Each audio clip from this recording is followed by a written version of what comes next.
Soil School on RealAgriculture.com is brought to you by the Mosaic Company.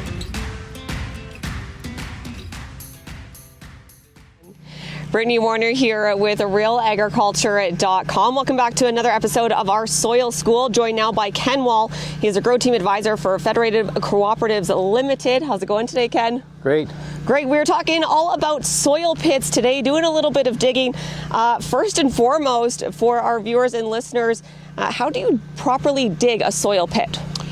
So basically, digging a soil pit, if you're really feeling ambitious, you grab a shovel and you start digging.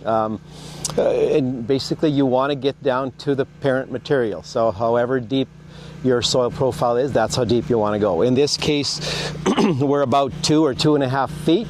Is what we dug, and we did it the easy way. We used a front end loader, and then we just basically shaved off the edges so we got a vertical face, and so we can actually see where the different horizons start. So long story short, basically dig until you get down to the parent material. Okay, great. And what are we looking for in a soil pit? All right, so in this case, because there's a low level of salinity throughout this site, in this case, we basically wanted to, first of all, see the depth of the A horizon, look at the B horizon, and look for the presence of salts, is what we want to do, and then find out where the C horizon starts. So that gives you can learn a lot from doing that, and figuring out what your plants are actually seeing and what the roots are going through as they're growing throughout the season. Okay, and so this area kind of predominantly looking for that salt level, the salinity here is an issue. In other areas, what might producers be looking for in their soil pit?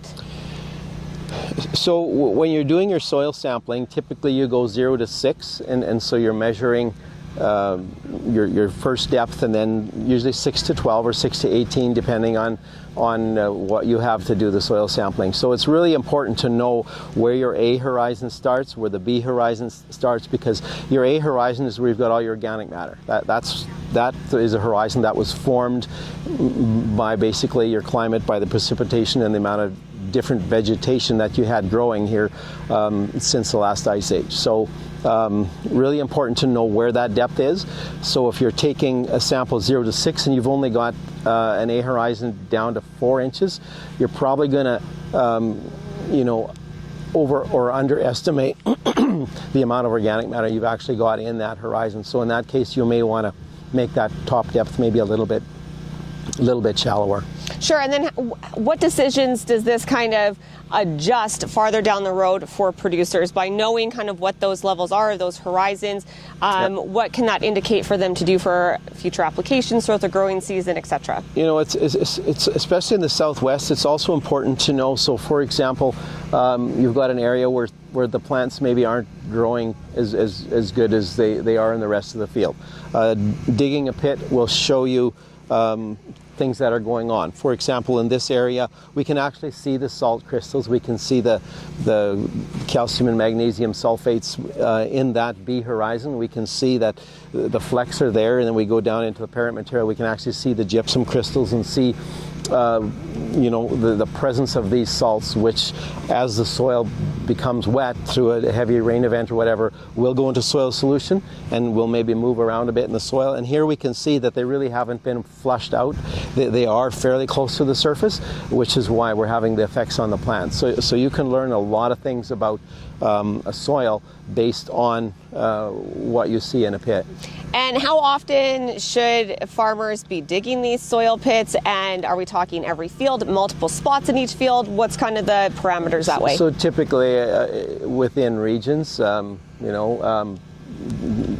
it would have been nice to dig a pit here because we know we're in a saline area, to go and dig it in an area where it's not affected by salinity, where you wouldn't see those salt flecks, and you probably wouldn't see the prismatic or the columnar structure of the B horizon here, which again happens when you've got excess levels of sodium.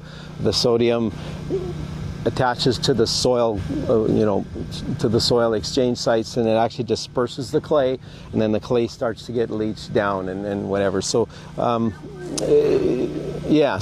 basically, you look at your soils maps. Everybody knows that, through the SIS maps, knows what they have there. You can just dig a pit, match that up to what your soil your soil associations are, and look at it that way. So typically probably 1 or 2 pits per farm, but as the farms get bigger, you got land in different areas, so look at your soil associations and figure out where you're at and have a look at it that way.